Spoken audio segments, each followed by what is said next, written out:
خرافات الأديان، اليهودية والمسيحية والإسلام، توراة والإنجيل والقرآن، أفكار بالية ولا ليها شان، معجزات وأساطير وكان خرافات الأديان، عليهم الضارات عليهم دواير زمان، دارهم الفراعين عديان، اختارهم خالق الكون ودار على سببهم ظلام، وسنان سلت على الفراعين شرط وقمل وشران، وعلى حباب الله العسل المزيان، العصا ولات بقدرة قادر تعبان، والبحرين شقان، خالق الكل يهضم على بشر نيشان، خرافات الأديان، جا المسيحي قال اليهود احنا يا عشان، خرب ديالك كامل عندي انا ايمان، ولكن الخالق خلف الدنيا هاد الزمان، ولا يتسالى في السناقيد قول هذا غير انسان، تحيي من الموت من مات وشبع موتان، ويتمشى فوق المعاليه الامان، جاي يموت في بلاصنا يوصل بوه الرومان، ينهض من قبرها وغلب الشيطان، إلى آمنتي تعيش ملكوت الصلبان، ما آمنتي تمشي للكبريت والنيران، خرافات الأديان خرافات الأديان، جا المسلم من بعد 600 عام جا تسبب في زحام، قال ليهم اليهود مقوت والمسيحي تلفان، اللي بغى الحق والديرة كاين في القرآن، مكتوب جاب السجع الكهان، بين شعر باللسان، جمع خرب ليه المسيحيين والناس القدام، واحد جالو ساح جميع البلدان، مشى لمشارق الشمس ومغربها مشى على الأقدام، هاجوج وماجوج متسول اللي جراني حيران، وأهل الكهف والكلب والظلام، والحمر المجنح اللي يطير في السما طيران، يا والقمر شق على جوج العيان، تموت تلقى الروج لافوكا والبنان،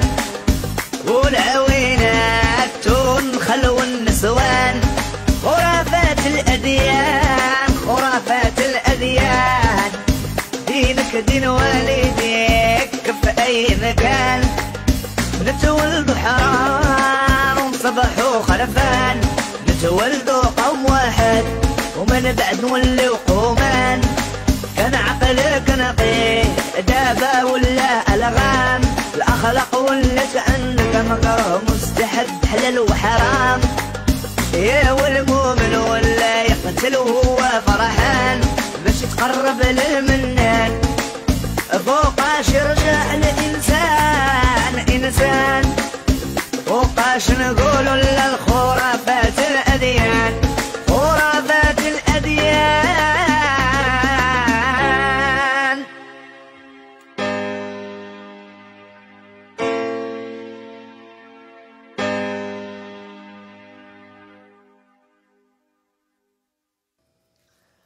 أعوذ بجيل من البلاء الرجيم، باسم جيل الرحمن الرحيم، جيم يا لام واو، إذا الفيروس فرق الأحباب، وإذا المصانع أغلقت الأبواب، وإذا الناس في بيوتهم مصابين بالحزن والاكتئاب، وإذا الحكام يقمعون الثورة والانقلاب، يا أيها الناس أبشروا لقد تجاوزتم الصعاب فاخرجوا عن صمتكم إنكم على صواب وليلتحق بثورتكم النساء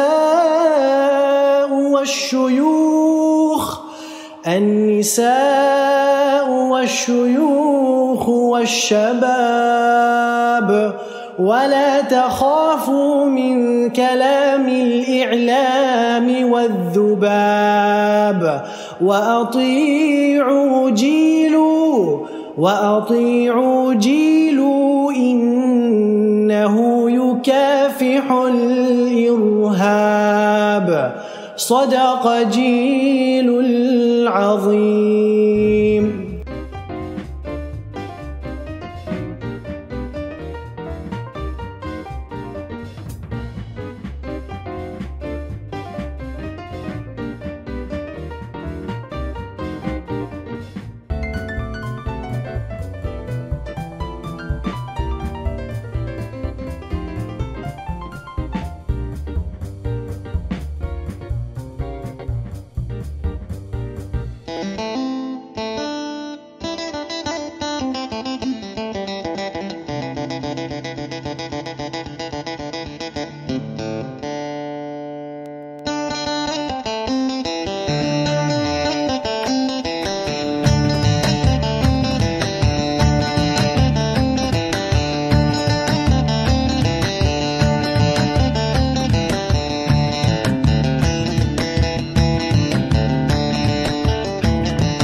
استميدتي ودوسا كالي نرجع شغل استميدتي تاشغير كلن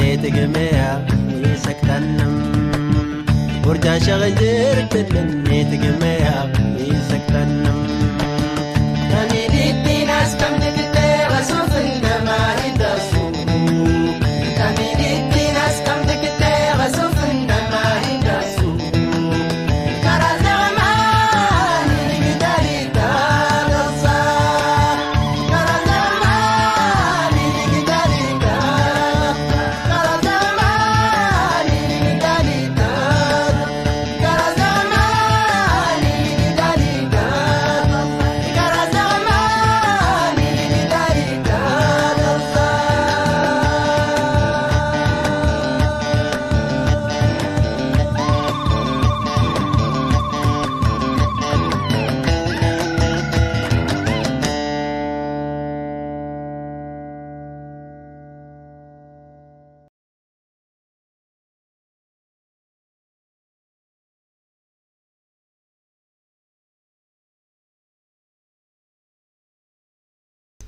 إخوتتي وإخوتني، مساء الخير عليكم. دائما سعيد جدا وجد سعيد. راني مشخشخ. اليوم نستقبل ناشط سياسي، هو كريم واشك، المعروف على كل حال في فيسبوك، في اليوتيوب، في ساحة ريبوبليك. juste quelques moments et on commence le débat.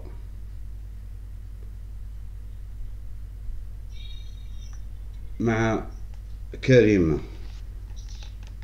Oui, ok, c'est parfait. Attends, juste, j'arrange sa tête et on y va. Et on est en direct, hein. Le voici et le voilà, Karim Wachek. C'est avec plaisir que je t'accueille fi Ahdrouch Habit. Merci. Qui est Karim Wachek? Est-ce que tu peux...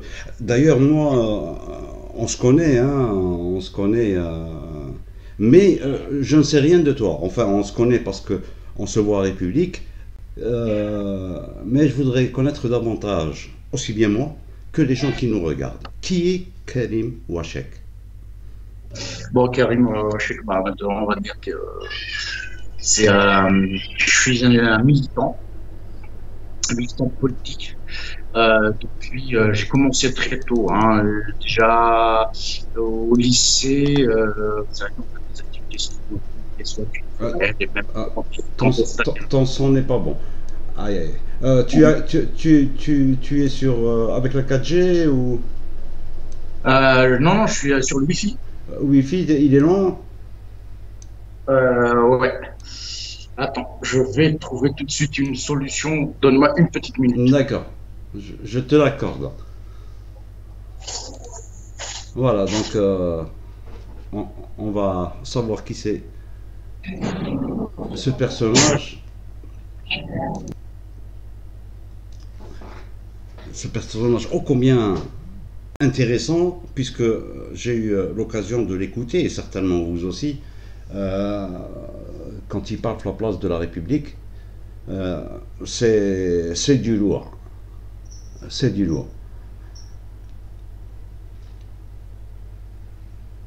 Alors la résolution, combien? J'ai dû mettre en 240. Hein.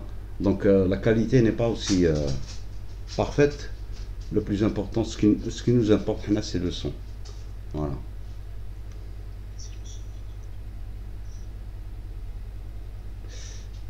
D'accord.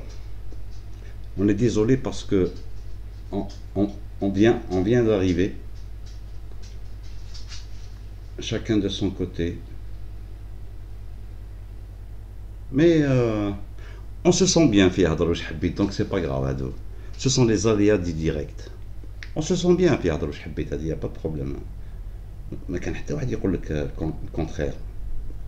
Bien sûr, il y en a اللي ما يحسوش روحهم مليح. Mais يجيو quand même. سبحان الله ونعم الكوين.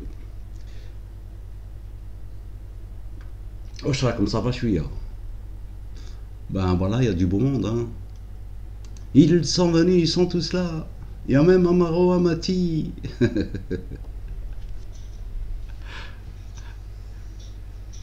Et Garbia qui arrive.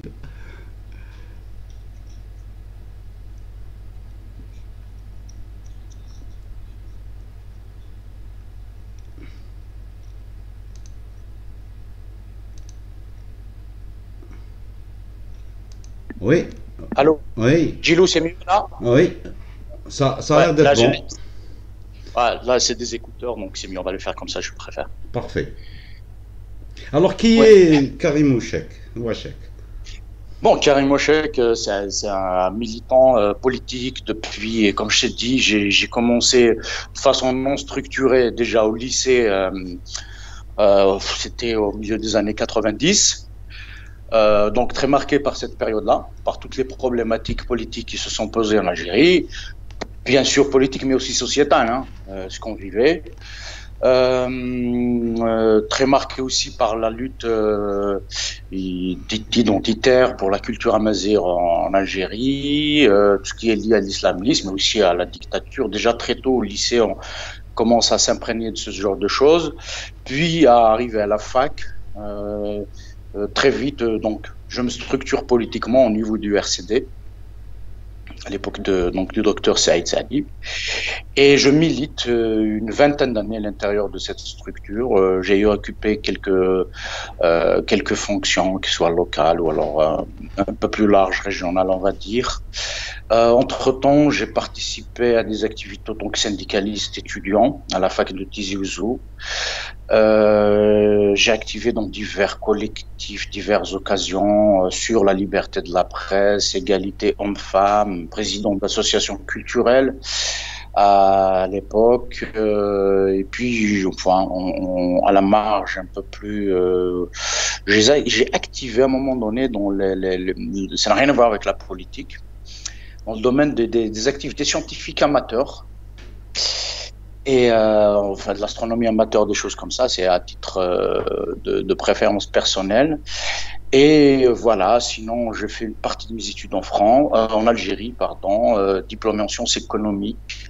Puis en France, j'ai continué des études en sciences politiques avant de me spécialiser dans le domaine maintenant de l'informatique, je travaille dans ce domaine-là aujourd'hui, et je vis en France depuis une quinzaine d'années, sachant que dès mon arrivée, j'ai continué mon parcours militant envers l'Algérie, bien sûr.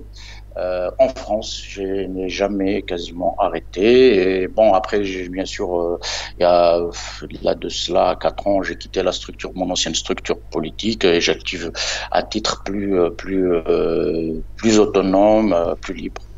Voilà. C'est comme ça qu'on s'est retrouvé à la place de la République. Ok.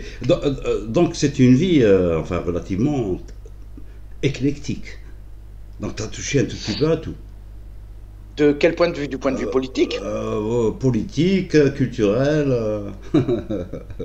Oui, bah parce que on a diverses facettes en tant qu'être humain. Il y a l'aspect de l'engagement citoyen, mais on a des préférences, des choses qui vont nous parler de culture, de littérature, de scientifique. C'est vrai que je suis, voilà, même si mes occupations, je suis de près, en tout cas de mieux que je peux, l'actualité scientifique sur la physique fondamentale, etc.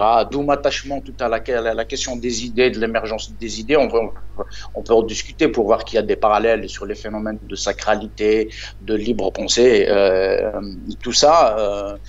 Enfin, on peut citer des exemples connus, la révolution copernicienne, tout ça, ça peut nous parler. Mais sur le plan politique, moi j'estime que j'ai une cohérence. Quand j'ai grandi, l'ambiance, l'atmosphère politique de formation, c'était les années MCB et multipartisme. Donc il y a déjà ce début dans le... MCB, c'est le mouvement pour la culture berbère. Voilà, tout à fait. Donc dans la lignée des événements d'avril 80, enfin du printemps d'avril 80, avec tout ce qu'il a engendré autour. Donc je me forme un peu dans cet esprit-là, et donc je me retrouve naturellement au RCD avec le projet de société progressiste qu'il porte. Et donc pour moi il y a une cohérence aujourd'hui. Quand je parle de double rupture, je suis pour moi dans la même ligne. Rien n'a changé. Mhm. Ok. Alors, juste pour que tu sois à ton aise, tu traites n'importe quel sujet, tu parles de ce que tu veux, et si je te pose des questions, tu n'as pas envie de répondre, eh bien, tout simplement, ne réponds pas. Je vais commencer par une première question. Pourquoi avoir quitté Oui. le RCD? Pourquoi avoir quitté le RCD? C'est qu'on était dans un moment où c'est devenu un peu plus explicite avec avec le mouvement, comment dire, là, du 22 février. Il y avait des incohérences entre les attentes, ce qu'on pouvait avoir, parce que moi, bon, j'étais sur le plan organique, j'étais responsable France, je voyais des incohérences, c'est-à-dire entre les orientations organiques et ce sur quoi il fallait partir politiquement avec les enjeux. Donc j'ai compris que on dépensait beaucoup d'énergie pour peu de résultats et qu'il y avait cette incohérence-là. Est-ce que tu peux être plus explicite? Quel type d'incohérence? Non, soit quand on choisit l'ouverture et de développer explicitement des thématiques propres au parti, qui caractérisent le parti, on les porte. On est parti un petit peu déjà sur le processus de Mazafran, bon, on fait confiance à une direction, etc. Mais on se rend compte que c'était, ça ne marche pas avec ce qu'a été le parti. Aujourd'hui, c'est une conséquence d'ailleurs de ce choix sur ce processus. On voit ce que sont devenus aujourd'hui les positions du RCD. Mhm. Moi, je ne reconnais plus la ligne du parti. Pour résumer enfin, de façon qui peut paraître caricaturale, pour moi, le RCD a signé en 2019 le contrat de Rouen, clairement. Ouais. Carrément. Oui. J'assume ce propos et s'il faut l'étayer, je l'étaye. Il n'y a rien à payer. Il faut juste. Pas payer, étayer. Ah, étayer. Étayer. Ah, d'accord. Je n'ai rien à payer. D'accord, moi j'ai compris payer. J'arrange déjà mon casque pour bien écouter. Et donc, est-ce que c'est après le départ de Saïd Saadi du RCD que ça a commencé à foirer ou est-ce que c'était durant? Non, pas durant. Je suis resté, moi, après le départ de Saïd Saadi. Quand j'ai accédé à la responsabilité, c'était sous la présidence qui a suivi Saïd Saadi, donc c'était pas lui. D'accord. Est-ce que tu peux nous dire un mot sur Saïd Saadi? Sur Saïd Saadi. Politiquement. Moi, je constate qu'il est attaqué de toutes parts, surtout par les pseudo-religieux. Sans les nommer, enfin, Rachad, par exemple, par le gouvernement et par Rachad. Pourquoi ont-ils peur de Saïd Saadi? Parce que c'est très simple, ce sont des courants, bon, on les connaît, que ce soit donc, les islamistes ou même le gouvernement, agissent souvent dans des politiques de compromis entre eux, dans le populisme, et on peut être d'accord ou pas avec Saïd Saadi, mais s'il y a une chose qu'on ne peut pas reprocher à Saïd Saadi, c'est la précision, le caractère incisif quand il reconnaît les enjeux et son aptitude à dégager les enjeux stratégiques majeurs et de les pointer du doigt. Avant même qu'il commence concernant le 22 février, avant même que lui-même repère les dérives de l'islamisme qu'on a pu d'ailleurs nous-mêmes repérer, je pense qu'il y avait une anticipation. Il savait très très bien de quoi le personnage allait, de quoi il était capable. Donc très vite, il y a une anticipation à l'écarter. Donc ça a commencé l'été dernier, il y a eu des attaques qu'on ne comprenait pas, Saïd Saadi intervenait, il disait d'ailleurs à l'époque, pour ceux qui reprochent aujourd'hui la division, elle n'était pas dans aucune optique de division. Saïd Saadi disait aujourd'hui, il y a une bipolarisation peuple et pouvoir, c'est important de garder ça pour sauvegarder nos forces. Mais il demandait aussi, il préconisait, disait qu'il faut réfléchir à d'autres moyens de pression, telle que la désobéissance civile. On voit aujourd'hui qu'il a eu bien raison.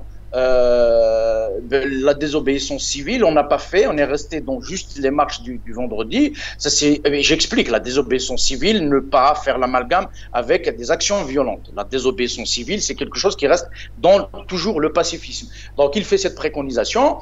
on n'applique pas. Et je reviens sur les réactions qu'il y a eu donc à son sujet. Oui. Le 12-12, ce qu'on a eu lieu, et le pire aujourd'hui, c'est qu'on se rend compte que l'effort révolutionnaire, qu'il y a un effort, il y a un prix à payer, il y a des emprisonnements, etc., des intimidations.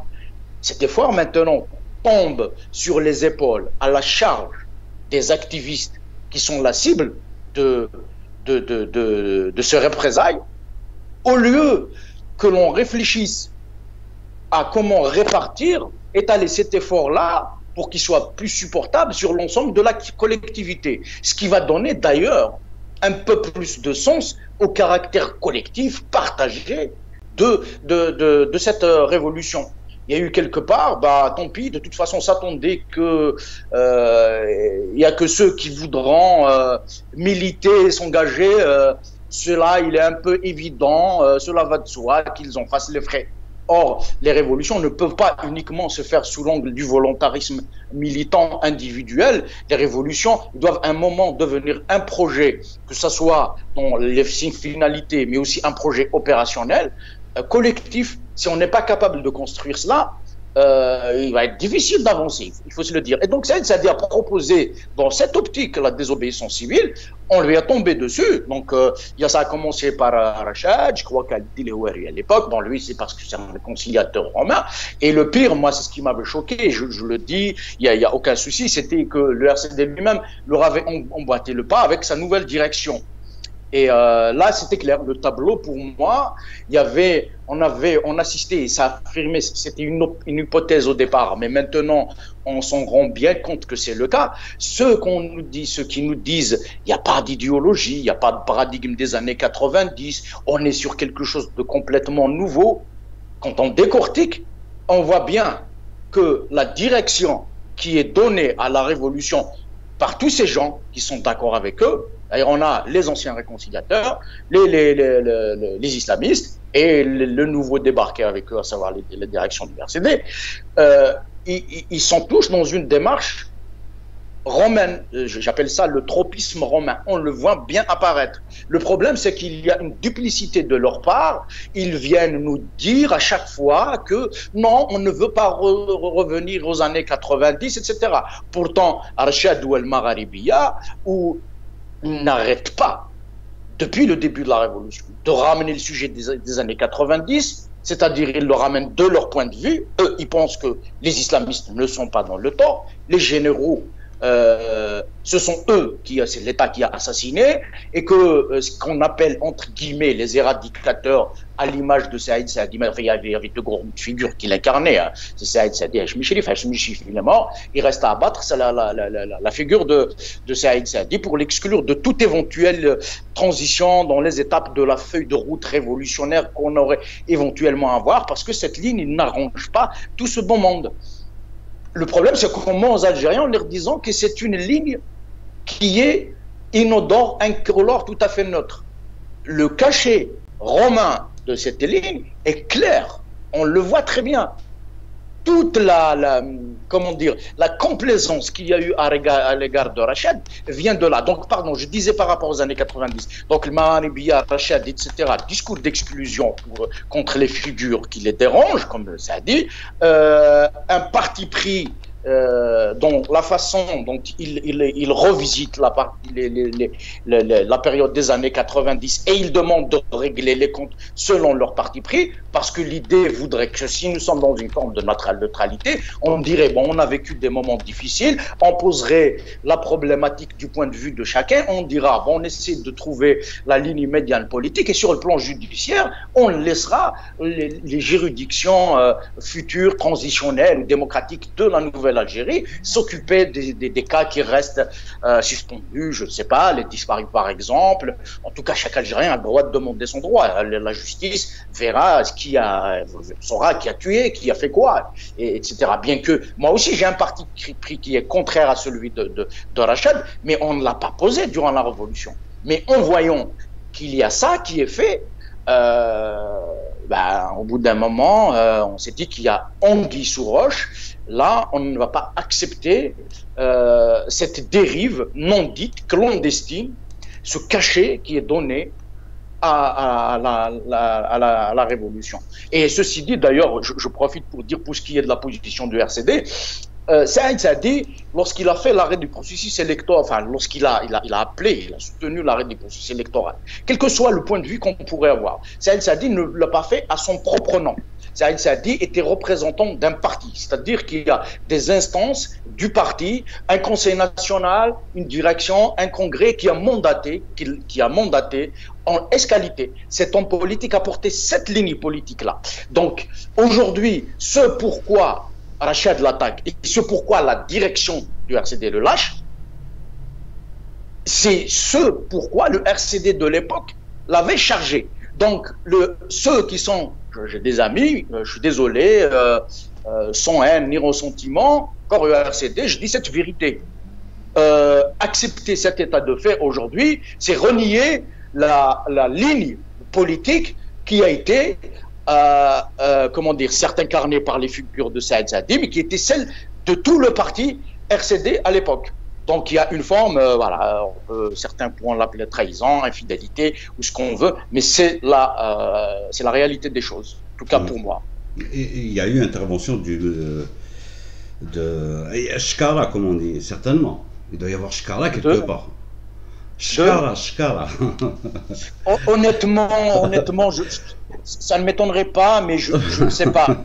Moi, de toute façon, tu sais, Djilou, j'ai fait des sciences politiques, et quand j'ai fait des sciences politiques, j'essayais de raisonner de manière structurelle. En effet, le régime algérien agit par le clientélisme, y compris dans le domaine politique, par le maillage de la police politique, etc. Et c'est autant de pistes qu'on pourrait convoquer pour essayer d'expliquer. Mais ça, il faudra trouver les faits, il faudra...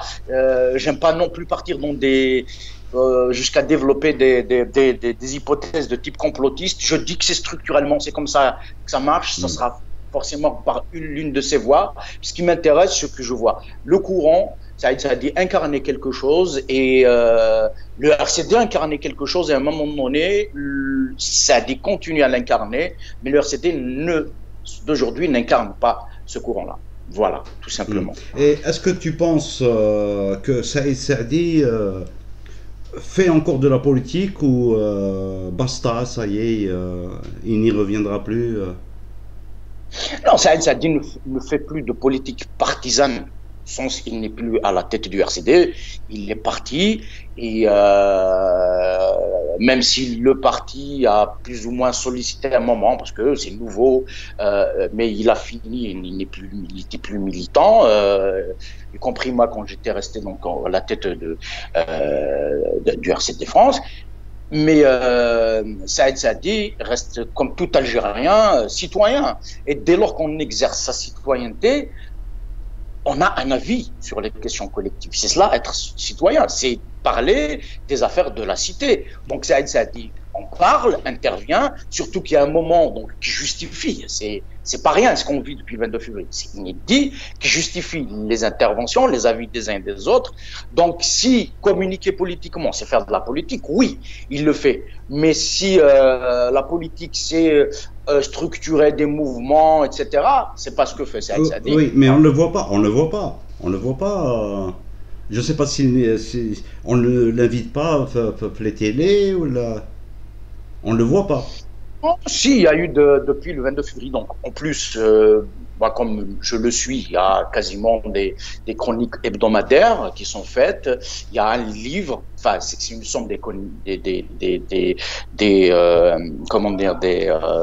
chroniques en question. Il y a tout récemment, ces derniers jours, donc le premier tome de ses mémoires.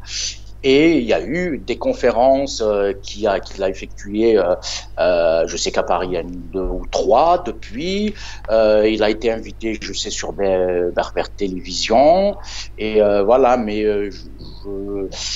je sais pas pourquoi. Est-ce que c'est les médias qui n'ont pas fait appel, ou je ne sais pas. Il faudra lui poser la question sur ce sujet. Ok. Karim Ouachek, pourquoi la double rupture?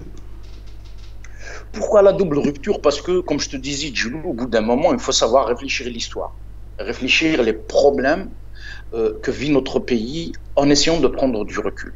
Le recul à la fois pour voir à l'échelle d'un temps historique important, mais le recul aussi pour voir sur l'ensemble de la région géopolitique et sociétale dans laquelle on vit. Algérie, on partage cette caractéristique. Bon, on est en Afrique du Nord, entre deux mondes, Méditerranée, Afrique, donc terre de passage, etc. Société à majorité musulmane. Il y a d'autres, ce qu'on pourrait appeler les minorités religieuses, bien que moi je n'aime pas ce mot minorité. Mais tout le monde se cache, mis à part les musulmans. Tous les autres n'osent pas le dire. Oui, bien sûr, ils se cachent parce que justement, j'y viens. J'y viens. Tout le monde sait qu'il y a des juifs en Algérie. On n'en voit jamais aucun. Il y a des chrétiens, bah, eux ils sont plus ou moins visibles, hein, mais ils le vivent très mal. Il y a eu des procès c'est des atteintes clairement à la liberté pour moi, et à la liberté de culte. Il faut arrêter, il faut appeler un chat un chat. Donc ces sociétés-là, la nôtre, l'Afrique du Nord, on peut aller même sur une partie de l'Asie, on a connu un colonialisme, voilà, à peu près un siècle, et au lendemain du colonialisme, souvent après une guerre ou un processus de libération plus ou moins violent, révolutionnaire, on se retrouve sous l'emprise de dictatures nationalistes, mais aussi il y a une forme de panarabisme, enfin d'internationalisme ethnique, hein, mais pour moi il est d'ordre, il y a une dimension profondément raciste dans le Ba'ath. Il n'y a pas, sans préjugement de la culture arabe, il faudrait toujours faire cette nuance. Il y a cette dimension-là. Et donc, il y a une chape de plomb qui est tombée sur ce monde, militarisme, etc. Ça, c'est la première phase. Puis est arrivée petit à petit une deuxième phase. Je ne sais pas si on peut intégrer l'Iran dans la même logique parce que c'est des chiites, mais quand même, les efforts d'émancipation des dictatures militaires, très vite on se rend compte des nouveaux phénomènes qui est étalé sur toute cette partie du monde, mais qui revient de façon récurrente à quelques dizaines d'années différentes, comme on l'a connu en Algérie début des années 90, l'on connu la Syrie, avec une force et une puissance variable pour la Tunisie. C'est que on s'est rendu compte qu'il y avait les islamistes qui eux-mêmes vivaient dans une forme d'alliance sous les régimes dictatoriaux dont je parlais, qui étaient là aux aguets avec diverses stratégies donc d'existence et de préparation de leurs projets. Donc l'objectif, à chaque fois qu'il y a cette phase où le peuple veut s'émanciper, il y a une attitude, on appelle ça en français préemptée. Tu sais, Tarhan Hadja, et que quand tu viens la vendre, celui, l'Iranta, il la prend, il l'hypothèque, il te dit c'est moi, tu peux la vendre à personne, je la prends. Donc c'est comme si il préemptait la démocratie, donc cet effort d'émancipation, et il le transformait, il lui donnait une autre direction historique, c'est celle de théocratie, liberticide, etc. Donc aujourd'hui, on ne peut pas sérieusement faire de la politique quand on appartient à cette partie du monde et dire se contenter de dire uniquement que le problème dont souffrent les sociétés dans cette partie du monde, c'est uniquement le militarisme. On voit très très bien.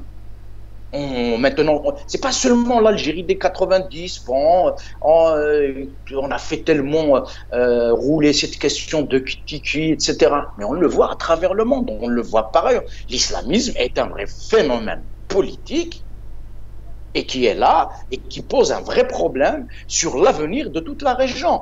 Donc, on ne peut pas sérieusement dire qu'on réfléchit l'avenir de l'Algérie, de la société algérienne, sans prendre en compte les deux phénomènes. Militarisme, il est là, il est d'actualité. Va falloir l'écarter et sortir de cet autoritarisme, mais aussi à la fois déconstruire l'islamisme dans son alliance actuelle avec ce régime et prévenir ces velléités de domination et d'hégémonie pour la suite. C'est ça le défi qui s'oppose à toutes. La Tunisie est en train de vivre cela, elle est en train d'en souffrir. Le processus d'émancipation de la Syrie a été brisé définitivement à cause des islamistes, etc. Et j'en passe. Nous sommes aujourd'hui l'otage les espoirs, les aspirations de libération, de progressisme, de notre jeunesse, les promesses qu'on pourrait, les perspectives pour les jeunes générations, sont aujourd'hui l'otage de ces deux monstres. Voilà, c'est pour cela la double rupture. Et comment vois-tu l'avenir?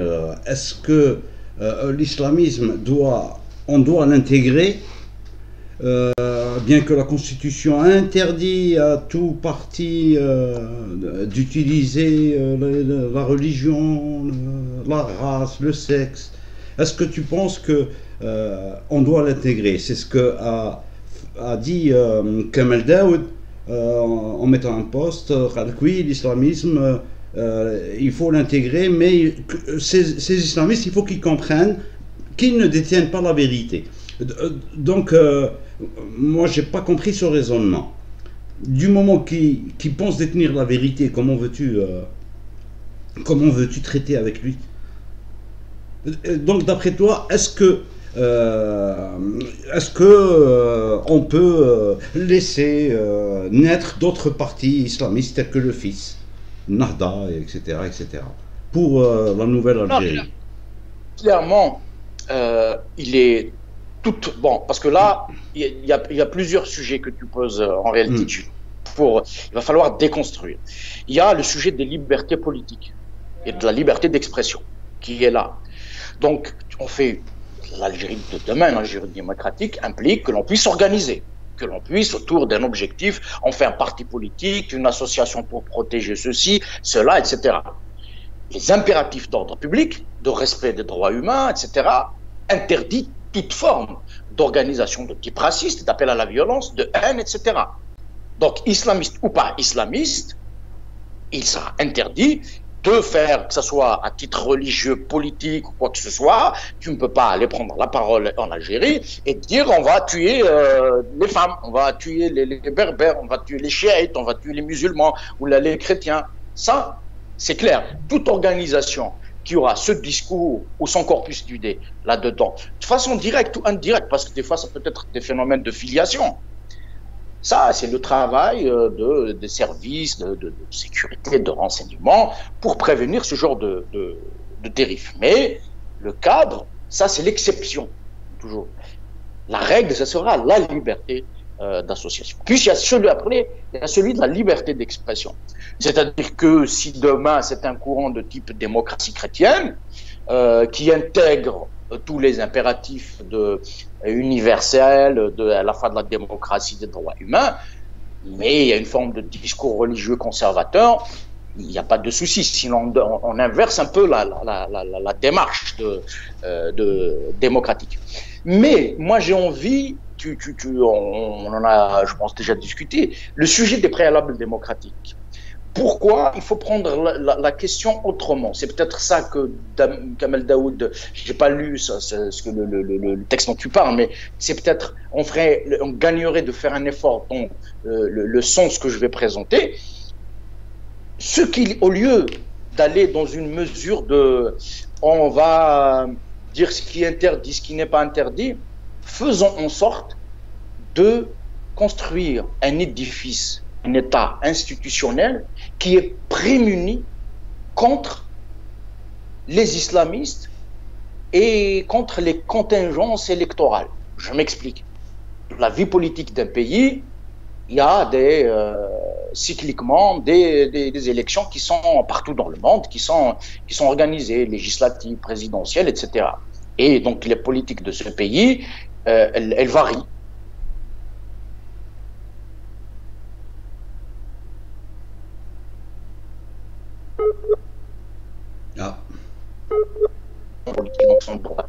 Donné, on alterne, ça va être du socialisme. On t'a perdu pendant 10 secondes. On t'a perdu pendant 10 secondes. Allô, à quel moment c'était quoi mon dernier propos? Là c'est bon, vas-y. En fait, on n'a pratiquement rien perdu. Vas-y. Donc, excusez-moi, je vais juste.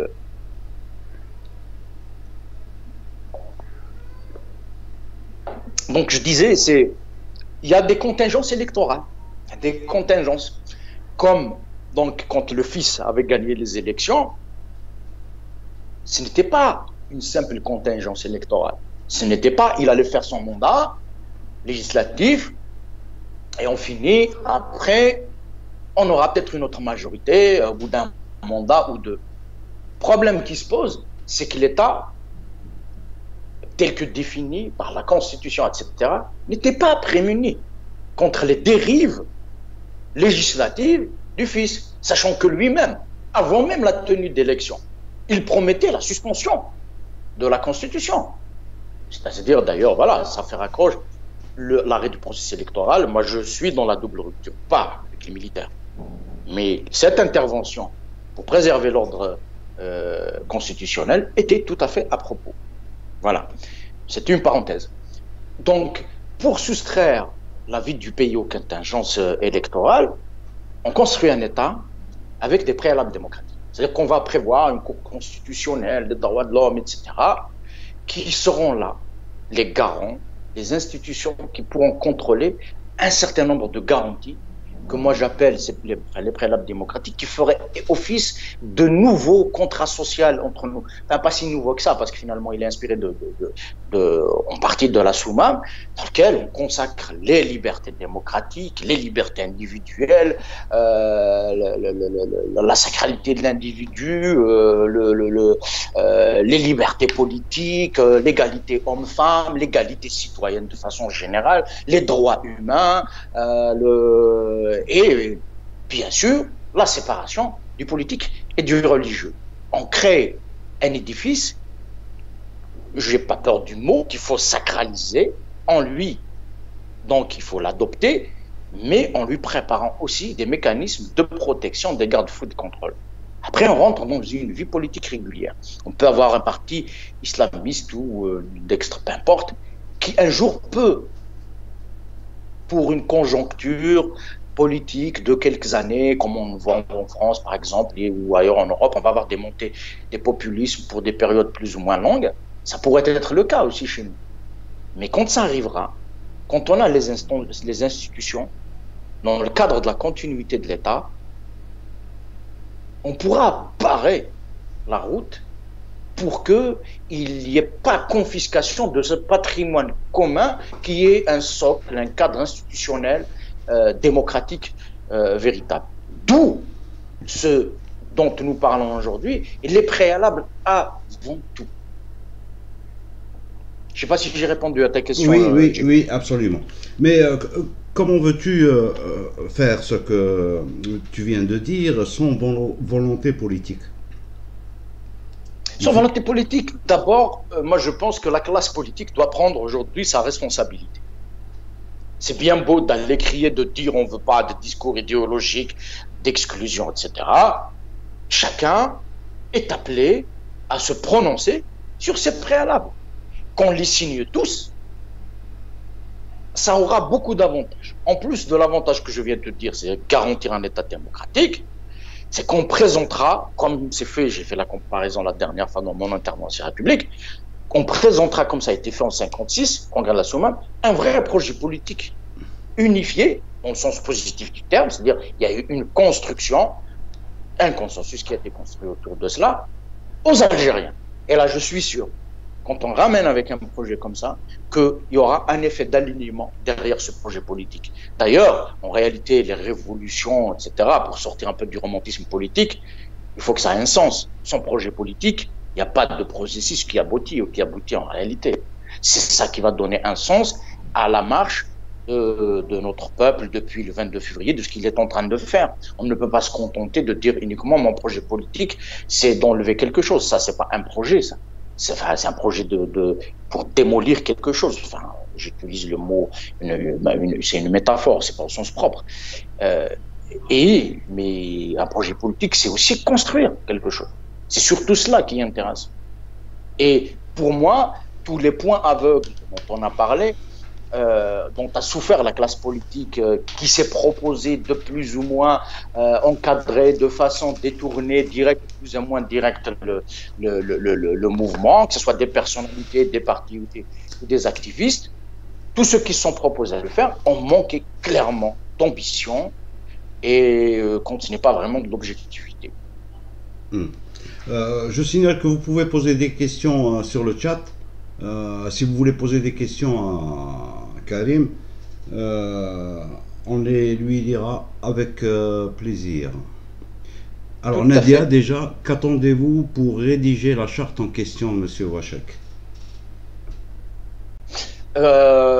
Oui, bon, je prends que la question n'est pas, comment dire, destinée à moi seul, parce que, comme vous avez bien vu, il y a une dimension collective dans ce que nous faisons. Donc là, déjà, il y a eu un premier temps où nous avons ramené le sujet. On l'a ramené, ça n'a pas été facile, on l'a défendu, et nous en sommes, c'est pas un effet de fierté, mais je veux dire, nous sommes quitte avec notre conscience, Gilles aussi est concerné d'ailleurs, en termes de responsabilité citoyenne. Maintenant, nous sommes en train d'observer, c'est-à-dire nous avons lancé le débat, nous verrons, est-ce qu'il y aura agrégation autour de ce sujet des autres? Sinon, s'il n'y en a pas, bien sûr, avec tous ceux qui partagent cette vision, à un moment donné, nous allons réfléchir et nous reprendrons encore une fois, notre responsabilité, probablement en proposant un document ou pas, je ne sais pas, on verra. Nous allons étudier ce qu'il y a à faire et nous ferons une proposition dans ce sens. Mais c'est sûr que nous ne resterons pas dans cette phase où on a un peu fait découvrir, mis sous la lumière ce sujet et qu'à un moment, on est sorti un peu de l'état de tétanie dans lequel on était jusque-là. Ok. Donc Aziz, il dit, ce ne sont pas les projets qui manquent, c'est l'action. Je signale, Aziz, que pour le moment, l'action, ce n'est pas tellement par volonté politique qu'elle est bloquée. Elle est bloquée surtout par un contexte sanitaire, c'est le Covid. Déjà, il y a cette problématique-là. Après, je suis d'accord. Les actions, lorsque l'été dernier, j'ai évoqué le sujet de la désobéissance civile, voilà justement un axe de réflexion en termes d'action. C'est-à-dire qu'au bout d'un moment, il faut doter la révolution d'un rapport de force. On ne peut pas laisser des activistes aller se faire cueillir à chaque fois qu'il y a une marche, quand il y aura le Covid, la reprise. Moi, je suis pas favorable, honnêtement, à ce que les manifestations reprennent maintenant, parce qu'il y a un vrai danger sanitaire. Déjà, au-delà de toute forme, ils sont en train de les cueillir un par un, malheureusement, pour les arrestations, mais surtout, il y a un vrai danger sur la population, et ça, il faut à un moment donné revenir à l'esprit de responsabilité. Par contre, j'insiste, il ne faut pas rater ce virage. À un moment donné, cette épidémie va s'arrêter ou va se ralentir, il va falloir reprendre la mobilisation.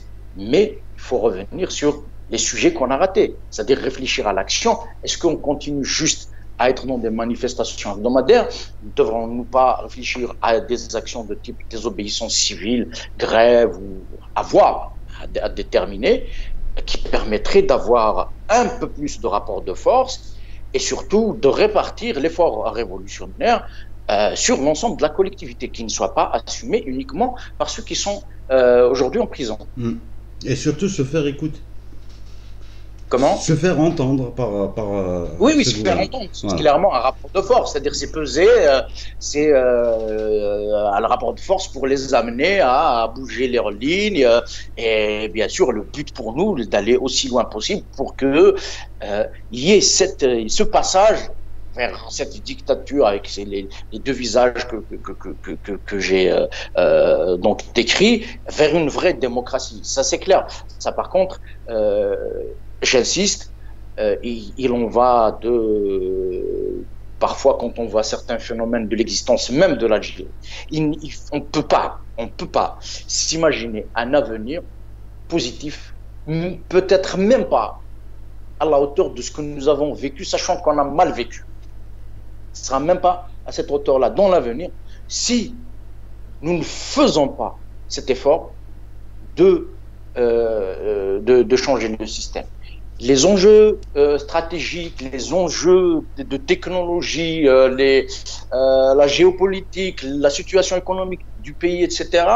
Nous sommes dans une période, d'une phase de vie à l'échelle mondiale des nations qui est très critique, sous tension. Il va y avoir beaucoup de bouleversements et on ne peut pas aller dans un tel environnement dans un écosystème international pareil, en étant un pays qui a des faiblesses politiques comme la nôtre. La question de la légitimité politique doit être réglée, parce qu'un pouvoir qui n'est pas légitime, il est soumis à toute forme de rapport de dépendance avec toutes sortes de points de pression. Donc c'est pas possible, ce n'est pas possible d'imaginer un avenir en restant comme nous le sommes, ou ce que nous l'étions en tout cas jusqu'à l'époque de Bouteflika.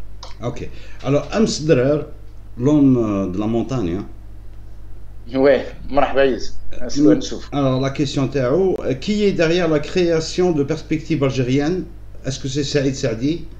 Est-ce que Karim Ouachek est partie prenante de ce nouveau mouvement? Merci. Oui, je suis signataire de cette initiative. Je préfère l'appeler initiative parce que c'est pas vraiment un mouvement pour le moment. C'est une initiative qui est en cours de réflexion de militants et d'activistes algériens. C'est une idée qui remonte, on va dire, un peu moins d'une année. Elle se concrétise parce que nous étions parmi ceux qui... Moi, j'ai cette conviction qu'en politique, on ne peut pas avancer si on ne se dote pas d'un minimum d'instruments organisationnels pour réaliser les objectifs politiques que l'on porte. Bien sûr, les objectifs politiques, les nôtres, ce sont les projets politiques démocratiques tels que je les ai énumérés dans les préalables démocratiques. Voici l'objectif politique donc, de Perspectives algériennes qui la composent. Ce sont des militants, des activistes jeunes pour la plupart. Maintenant, est-ce que c'est Saïd Saadi qui a créé Perspectives algériennes? C'est pas Saïd Saadi qui a créé Perspectives algériennes. Saïd Saadi est loin de toute forme de lien organique, en tout cas avec Perspectives, ça je le sais. Après, avec autre chose, ça il faudra lui poser la question. Peut-être il faudra songer à l'inviter, mon ami Djilou. Oui, je l'inviterai bientôt. Alors, Zahra Aïd Tahar, pourquoi vous utilisez l'identité et la culture berbère dans votre discours politique et vous voulez que les autres n'utilisent pas la religion? Laissez le sacré loin de la ligne politique. Alors, c'est la question, je la trouve très intéressante dans la mesure où elle permet de décortiquer toutes les inversions de valeurs qu'il y a en Algérie. Lorsqu'on parle de culture et d'identité en Algérie, on ne parle pas seulement du sujet de la culture et l'identité. Nous ne sommes pas en train de faire une analyse philosophique sur... On parle plus précisément d'une culture et d'une identité, c'est-à-dire Samazir, langue, culture, etc., qui vit dans un contexte politique particulier. On ne se contente pas de dire qu'il y a une revendication. Elle est brimée chez elle. Elle est dominée, elle est écrasée chez elle. Moi, j'ai fait l'école algérienne. Je suis né dans un village kabyle. Mes parents parlaient kabyle.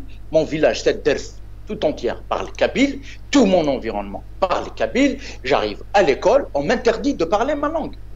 Cela s'appelle de la domination. Donc, la revendication identitaire, elle n'est pas identitaire au sens identitariste du terme raciste comme on l'entend.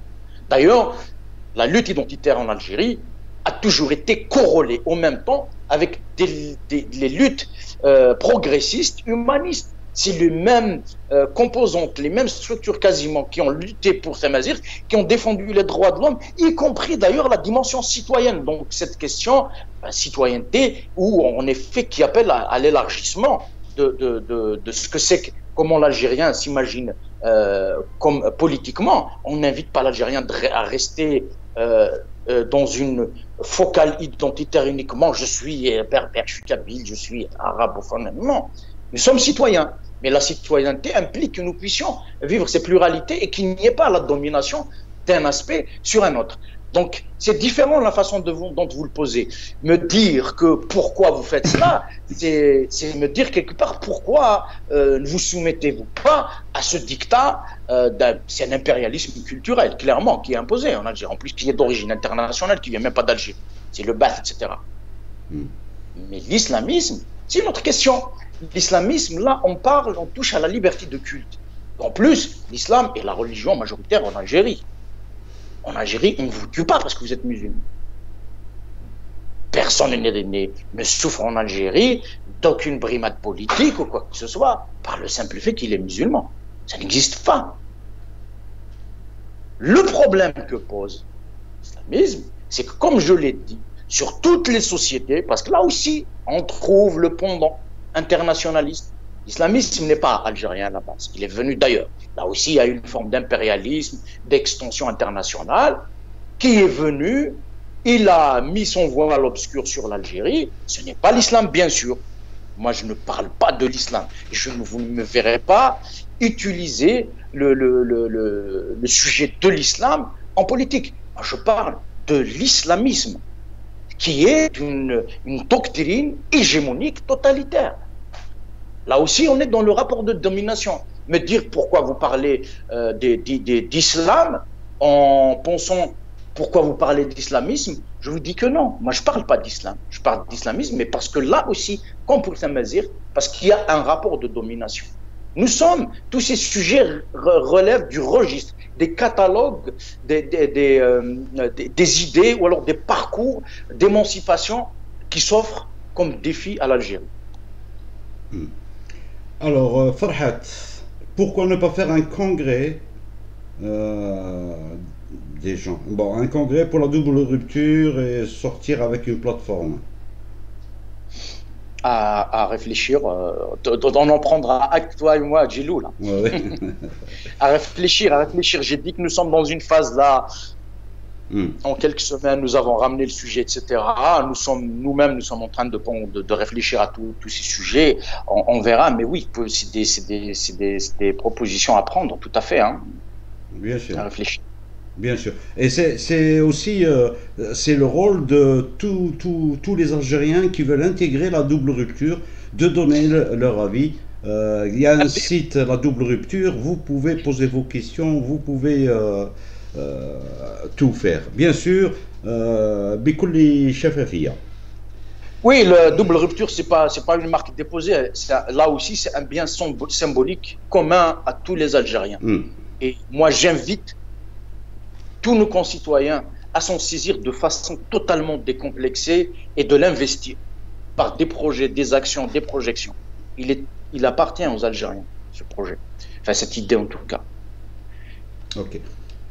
Karim Tafer, que pensez-vous du MAC? Où le positionner dans votre vision? Ce que je pense du MAC. Alors, le MAC... on va parler alors du MAC d'aujourd'hui, indépendantiste, parce que ce n'est pas la même chose. Ce n'est pas la même chose le MAC d'avant. Il y a un MAC indépendantiste, bon, il y a eu un cheminement, etc. C'est un peu ceci, j'ai plus ou moins observé de près, que j'ai vu, j'y compte des amis, hein, des politiques. Alors, quand on parle du MAC, on ne peut pas ne pas parler des conditions d'émergence du MAC. Je pense que déjà, ça c'est le point central. Ah, mais avant d'aborder ça, moi je dis clairement, je n'adhère pas à cette vision. Je suis moi dans le projet des autonomies régionales. Je reste dans la matrice algérienne, mais je ne crois pas à l'État jacobin. Ça fait partie aussi des choses avec lesquelles il faut totalement finir. L'Algérie n'aura pas d'avenir avec la centralisation. Il va falloir aussi, pour la nécessité, pas une nécessité vitale pour notre pays, passer vers les autonomies régionales. On peut s'inspirer déjà du Congrès de la Souma. Et quand je parle des autonomies régionales, parce que là-dessus, beaucoup de gens vont dire fédéralisme, régionalisme. Essayons de faire abstraction de la bataille des noms et définissons les choses par le contenu. Le contenu, pour moi, c'est de donner la possibilité à chaque région en Algérie de récupérer les attributions, les compétences politiques qu'ils souhaitent récupérer en dehors des fonctions régaliennes. Je pense que là, si on définit par le contenu, on peut déjà nous entendre sur pas mal de choses. Voici le projet que je défends. Je ne suis pas dans la démarche indépendantiste. Ceci dit, la démarche indépendantiste est une idée politique. elle a le droit de citer. On ne peut pas se dire démocrate, sérieusement démocrate, et simplement parce qu'on contredit quelqu'un, aller dans la diabolisation en frisant le refus. Il s'est passé des scènes qui sont malheureuses à Place de la République à Paris. Des militants du MAC l'année dernière ont été chassés de ce lieu. C'est inacceptable. On ne peut pas se dire que nous sommes sérieusement et qu'on porte le projet démocratique avec fiabilité, en étant intègre soi-même, et faire ce genre d'acte. C'est, au contraire, c'est un indicateur de dérive potentielle, ou en tout cas déjà embarqué. Autre chose contre laquelle je m'élève, dernièrement, j'ai vu le parallèle qui est fait, et ce qui est le plus inquiétant, c'est que ça vient de gens qui parlent, qui essaient d'assumer pour eux l'appartenance au courant démocratique, qui font le parallèle en dénonçant une forme, ils veulent faire passer l'indignation qu'on exprime à l'égard de l'islamisme comme une indignation sélective, parce qu'on ne désigne pas le MAC pareil, on ne s'indigne pas. Pas pareil, une idée politique avec un projet totalitaire, et qui plus est, de par le passé, a démontré à la fois sa violence et il a une responsabilité dans le drame algérien. Ce genre de parallèles peuvent être tentants d'un point de vue politicien et d'un point de vue de l'effet de communication immédiate. Par contre, sur le long terme, ils sont dangereux. Et là, on revient, je fais le parallèle avec le contexte dans lequel a émergé le MAC. Le MAC, il émerge au début des années 2000, plus précisément après 2001. 2001, rappelons-le, ce sont des services de l'État. Le rapport ISAD n'est pas publié, en plus c'est un rapport d'État, mais il est formel là-dessus. Des services de l'État ont reçu ordre de tirer sur des citoyens algériens qui ne sont pas, c'est pas dans le cadre d'une d'une opération de maintien de l'ordre. Statistiquement, la plupart des morts sont morts avec des balles dans le dos. C'est même pas en face pour parler d'opération de maintien de l'ordre public.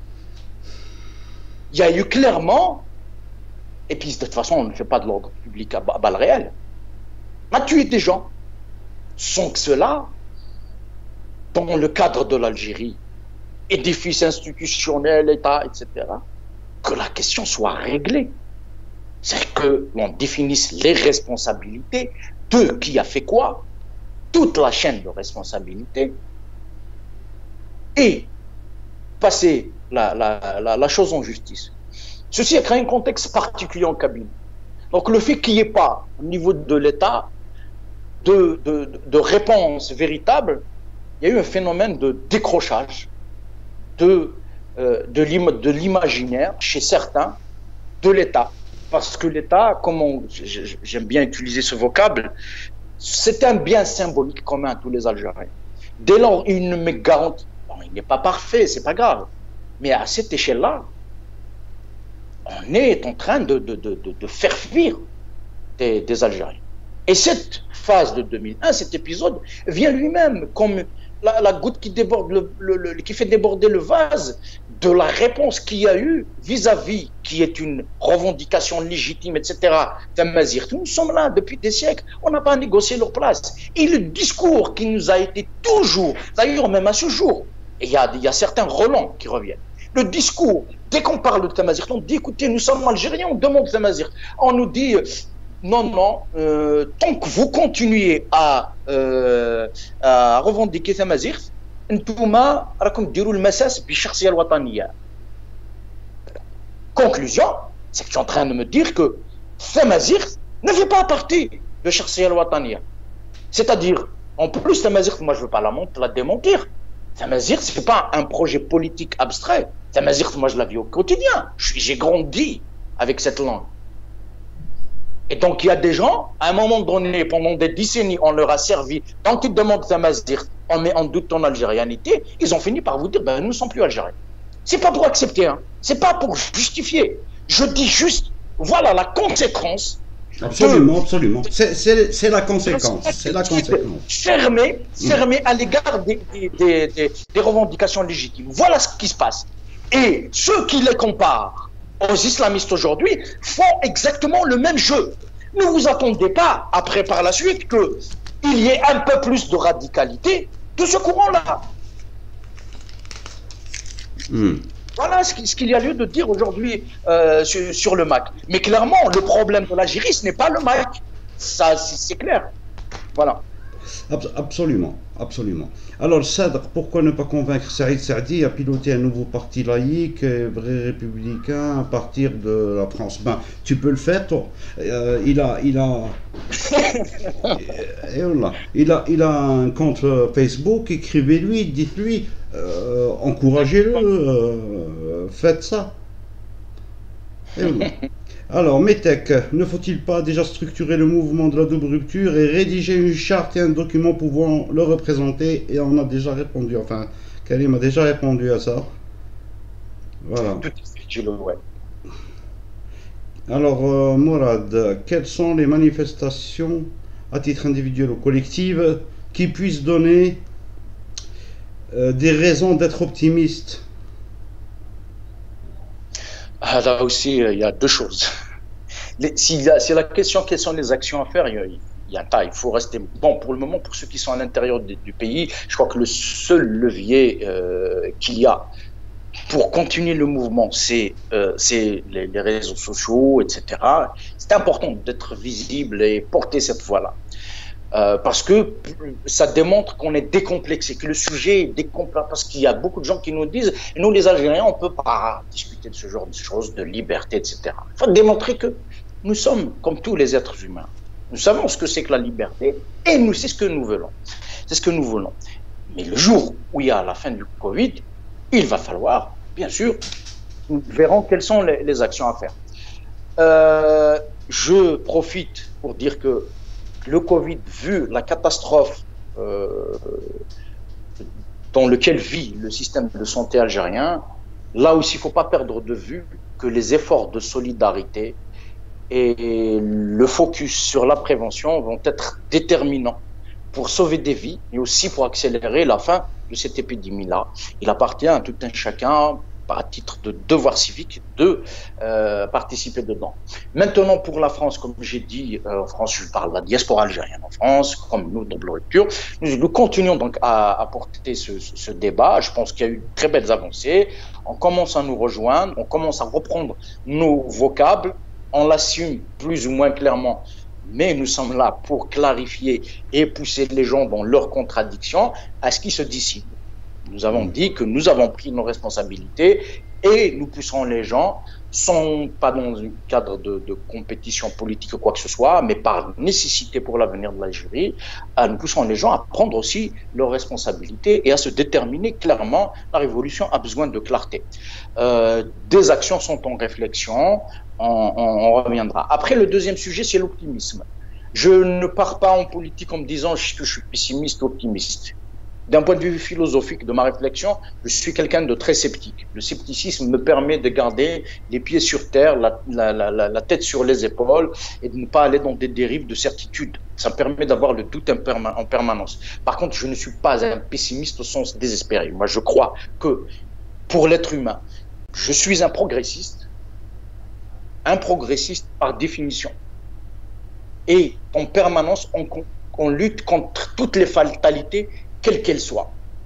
L'histoire de l'humanité, c'est des dépassements de fatalités, de choses qui semblaient impossibles à vaincre, quelquefois en durée des siècles, mais à un moment, l'effort de pensée, le travail a fait qu'on les a dépassés, que ce soit sur le plan technologique ou politique. La France, l'Europe du Moyen-Âge est une Europe intégriste comme nous. Hein. C'est l'Inquisition, c'est les bûchers, on faisait brûler les gens, etc., etc. Mais les Lumières, le travail fait de génération en génération, ont fait qu'à un moment donné, il y a eu des basculements. Et ça, moi, j'ai la certitude et la conviction profonde que ça sera la même chose pour nous. La seule inconnue pour moi est celle du temps qu'il faudra pour cela. Mais sinon, j'ai la certitude que l'histoire des nations, même si des fois ça reboucle, ça repart un peu en arrière, mais l'histoire de la direction des peuples, c'est l'émancipation, c'est le progrès. Il faut le travailler. Donc pour moi, les seules pertes qu'il y a, ce sont les batailles qu'on ne veut pas jouer, qu'on ne veut pas mener. Ce sont les luttes qu'on ne veut pas faire. Là, c'est sûr, on est perdant. Mais quand on décide de prendre sa responsabilité, on peut perdre en effet, mais on peut aussi au moins faire avancer les choses un peu. S'ils ne profitent pas à notre génération, non, c'est pas grave. Nous rendrons au moins service aux nouvelles générations. Nous ferons rapprocher le délai qui nous sépare du jour où nous allons atteindre l'idéal de notre projet démocratique. Ok. Je vous signale qu'il y a 444 spectateurs, il n'y a que 179 likes. Alors, à vos pouces. Alors, Ben, pourquoi la diaspora n'arrive pas à être unie pour faire des pressions avec les instances internationales? Par exemple, pourquoi la double rupture, je pose la question terre à terre, pourquoi la double rupture ne s'associe pas avec Rachad, par exemple? On peut pas, moi je ne peux pas m'associer avec Rachad pour le moment, pour la simple raison que Rachad, comme je l'ai dit, je ne peux pas jouer au jeu de façade, juste pour faire croire aux Algériens que nous sommes unis alors que nous ne sommes pas unis. Rachad, depuis un an, fait un travail d'exclusion. C'est elle qui s'est attaquée en premier à d'autres Algériens qui ne sont pas de son courant. C'est ce que je disais au départ. Donc, comme moi, je ne peux pas venir et jouer et me dire je ne suis pas un coaching politique. Lui, il veut m'exclure et moi, je vais jouer. Ça, dans un premier temps. Dans un deuxième temps, c'est cette histoire du projet pour lequel on est. Il est déterminant. Il est déterminant. Les préalables démocratiques, c'est quand on signera tout ça, les actions vont venir d'elles-mêmes. Je vais donner un exemple. On part à Genève, enfin des actions de défense de détenus. Moi, je suis désolé, je ne peux pas embarquer dans la demande de libération des détenus politiques, la libération des détenus du fils. Ça ne me concerne pas. Ça va se faire par le biais de la justice dans une nouvelle Algérie. Les gens vont demander le réexamen de leur dossier s'il y a lieu. Mais ce n'est pas la même chose avec les détenus politiques d'aujourd'hui. On ne mélange pas les touchons et les serviettes. Il y a un effet d'opportunité qui est repéré par Rachad et il essaye d'en profiter. Autrement dit, c'est du parasitage de la révolution. En arabe, on appelle ça at-tatafoul sur la révolution. Les revendications, les vœux de Rachad qui lui sont propres au titre de l'islamisme, de sa défense du fils, est libre de les défendre, ça ne nous concerne pas. Mais elle n'a pas à les embarquer clandestinement dans notre révolution et de nous imposer de les porter, et quand on rechigne, on nous accuse de division. C'est Rachad qui a justement été dépassé par ces velléités de parasitage catégorielles qui lui sont propres, qui fait qu'il y a un problème qu'on n'arrive pas aujourd'hui à construire quelque chose. Le problème, c'est comme je l'ai dit, il y a le tropisme romain, donc il y a tous les autres courants qui sont embarqués avec elle dans cette histoire. Ça devient un problème structurel de la révolution. Moi, j'ai clairement appelé à ce qu'il y ait une réinitialisation du logiciel des activistes. Quand on dit inclusif, c'est vraiment inclusif. Quand on dit neutre par rapport au passé, ça va être vraiment neutre, etc. Mais tu te l'oublies, toi, tu joues la récupération dès aujourd'hui. Et en même temps, quand je te dis, je t'ai quand même vu, et tu me dis, tu es en train de casser le khawa-khawa. Ça n'a pas de sens. Donc ce qui fait défaut aujourd'hui, c'est un projet politique clair, en France ou ailleurs d'ailleurs. Le jour où on fera ce projet politique clair, il est évident que les actions unitaires vont découler, comme on dit, de source. Alors, Amiroche, que pensez-vous de la triple rupture, ni militaire, ni islamiste et ni arabe? Ni arabe. Ouais. Je sais pas, ça c'est pas une triple rupture, ça. Ça ça n'a rien à voir. S'il y a des Algériens qui se sentent arabes ou qui sont arabes, Tu vas les exclure. Il est Mais arabe. attends, il dit je vais rompre avec les militaires et l'islamisme et les arabes. C'est ça qu'il a dit. Ouais. C'est bien ce que j'ai entendu. Mais ça, c'est pas un concept politique. C'est pas parce qu'il y a deux choses positives à l'intérieur, c'est-à-dire l'anti-islamisme et le militarisme, qu'on va accepter. Je sais pas ce qu'il entend par rupture avec les arabes. Si c'est les Peut-être Arabes- rompre avec l'Arabie Saoudite, avec les États arabes.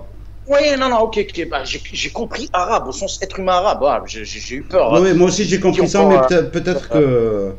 Non, bien sûr. Maintenant, c'est la révolution algérienne. Il va falloir qu'on se redéfinisse dans notre Algérie. Rompre non seulement avec les Arabes, mais avec les Français, avec les Américains, une Algérie algérienne. Tout à fait. Sur le plan culturel, c'est clair. Nous sommes une Algérie algérienne. On connaît les composantes de notre culture. Et sur le plan géopolitique de la politique internationale, il y a d'abord des cercles concentriques plus naturels qui sont l'Afrique du Nord, la Méditerranée et l'Afrique. Ensuite, oui, bien sûr, nous faisons partie de la communauté internationale. Il faudra respecter l'ordre international, etc. Mais sur le plan géopolitique, on va faire comme tous les pays. C'est défendre nos intérêts. Donc, on s'en fout. Que ce soit Arabie Saoudite, Suède, Zimbabwe, ce soit, ce qui nous intéresse, nous traiterons d'égal à égal, dans une logique de vrai gagnant-gagnant, comme le font toutes les nations au monde, pour défendre nos intérêts, l'intérêt de nos ressortissants, protéger nos ressortissants, etc. Mais partir dans cette espèce de conglomérat populiste qui n'a plus aucun sens et qui est devenu un club comment dire, un club qui a fini par dégénérer sur une logique planétaire macabre. C'est des centaines de milliers de morts sur cette région. Pendant des dizaines d'années, votre vision de rattachement, etc., a marché. Voilà le résultat. Échec total sur toute la ligne. On passe à autre chose. Et le problème, c'est autre chose, ça. C'est ça qui est absurde et qui fait mal pour l'Algérie. Les solutions, on les avait déjà quand on faisait la guerre de libération. Mu'tamar Soumam. Comment? Mu'tamar Soumam. Le plateforme de la Soumam. C'est ça, c'était dit, Algérie algérienne, ni Moscou, ni Paris, sommes une nation à part entière. C'est comme ça que vivent les nations. Alors, Nadia, oui. Les cieux boumdiennes, etc., nous ont rattachés à l'Égypte, on voit le prix. Voilà. Alors, Nadia Slim, c'est pas une question. Laissez-moi vous dire que vous êtes la lumière de l'Algérie, vous êtes très précieux. Je remercie tu beaucoup. Bégayes, hein, tu bégayes, hein. Je remercie beaucoup, ça me touche. Alors, deux choses. Moi, je pense qu'il va falloir faire un gros effort collectif. Ça, c'est clair, sinon on s'en sortira pas. Après, voilà, ça me touche. Merci beaucoup. Alors, Nora, pensez-vous que le retour du Hirak peut étouffer le mouvement de la double rupture? Et comment intégrer ce slogan au sein du Hirak en Algérie? Question très... Oui. Tu peux reprendre, Gilou. J'ai entendu. Pensez-vous que le retour du Hirak peut étouffer le mouvement de la double rupture? Et comment intégrer ce slogan au sein du Hirak en Algérie? Qu'est-ce qu'on entend par le Hirak étouffe le mouvement de la double rupture? Le Hirak, enfin ce qu'on appelle Hirak, moi je préfère, je l'ai déjà dit, les révolutions. Si cette révolution, elle a pour objectif une visée démocratique, c'est-à-dire une société démocratique, un État démocratique, elle ne doit pas effacer la double rupture. Parce que dans la démocratie, il y a le sous-entendu pluraliste politique. Donc si on commence aujourd'hui, qu'on va dire que la révolution doit effacer ça, doit effacer ceci, cela, surtout quand il s'agit d'idées politiques légitimes, c'est qu'il y a un problème dans notre révolution. Peut-être qu'on devra y réfléchir. Ça veut dire que nous sommes en train de rater tout de suite l'objectif. Après, est-ce que dans une dynamique propre, le Hirak va prendre une autre direction? comme je l'ai dit, moi je pense que les seules batailles perdues, ce sont celles qu'on n'emmène pas. Si nous décidons de prendre le taureau par les cornes, dans son sens où nous avons cette conscience, depuis ce que j'expliquais tout à l'heure, que l'Algérie est confrontée à un double enjeu, qui est celui de se soustraire de l'autoritarisme militaire et de ne pas se laisser voler sa marche vers son émancipation par les islamistes, eh bien, il va falloir se battre. Se battre dans le sens, je ne vais pas se battre contre les Algériens, mais faire cet effort politique de sensibilisation, de partage, pour dire que il faut aller dans cette direction. Alors, 8 Karim, à quand ton parti? À quand mon parti? Ton parti politique. J'ai pas d'ambition d'avoir mon parti. Parce que MON, c'est un pronom personnel, j'ai pas à comment dire, à avoir un parti à moi. Je pourrais faire partie d'un parti, comme je l'ai fait de par le passé. Comme je l'ai dit, c'est toujours une construction collective. Ça, pour les médias, je ne saurais pas vous répondre. C'est la nécessité politique, de l'objectif politique qui est de consacrer tout ce corps d'idées progressistes qui va imposer selon les contextes quel type d'instrument politique, de construction sur laquelle il faudra partir. Mais pourquoi pas créer un parti, c'est une liberté politique. Et nous nous battons pour que dans le cadre de l'Algérie de demain, il y ait cette liberté-là. Donc, moi, je ne serais pas complexé, en tout cas, d'aller le créer, parce que c'est une liberté qui me semble fondamentale. Il n'y a pas de négociation là-dessus. Il n'y a pas à avoir de complexe, d'ailleurs. Okay. Sidali, pensez-vous que la Constituante est un jalon nécessaire pour le projet de l'Algérie moderne? Alors, la Constituante, tout dépend de comment on entend la Constituante. Moi, je pense que si l'idée de dire qu'aujourd'hui, il y a le jalon 1, le régime, le fameux Tnahaougab, il part et on va à l'élection générale constituante, ça, pour moi, on se dirige directement vers l'enterrement de l'Algérie. J'assume mon propos, comme j'ai dit, je suis dans une optique d'assumer mes responsabilités et de dire ce qui doit être dit. Il y a un très grand risque. La Constituante est une des revendications de la famille démocratique en Algérie. Elle était pertinente et à propos au lendemain de l'indépendance. Elle a été détournée, pas faite, enfin faite d'une façon comment dire, détourné. Vous connaissez l'histoire des confiscations politiques en Algérie, mais aujourd'hui, le contexte n'est plus le même. Souvenons-nous et gardons à l'esprit qu'il y a eu 6 décennies maintenant que l'école algérienne, que les médias algériens, la culture algérienne, enfin la culture, celle qui relève des politiques publiques et culturelles, ont été confisquées, squattées par l'islamisme ou quand ce n'est pas l'islamisme, c'est un conservatisme PA. En tout cas, des vecteurs de diffusion d'opinion, de pensée, où la pensée saine, critique, ouverte, l'universalisme, etc., ont été en grande partie expulsés.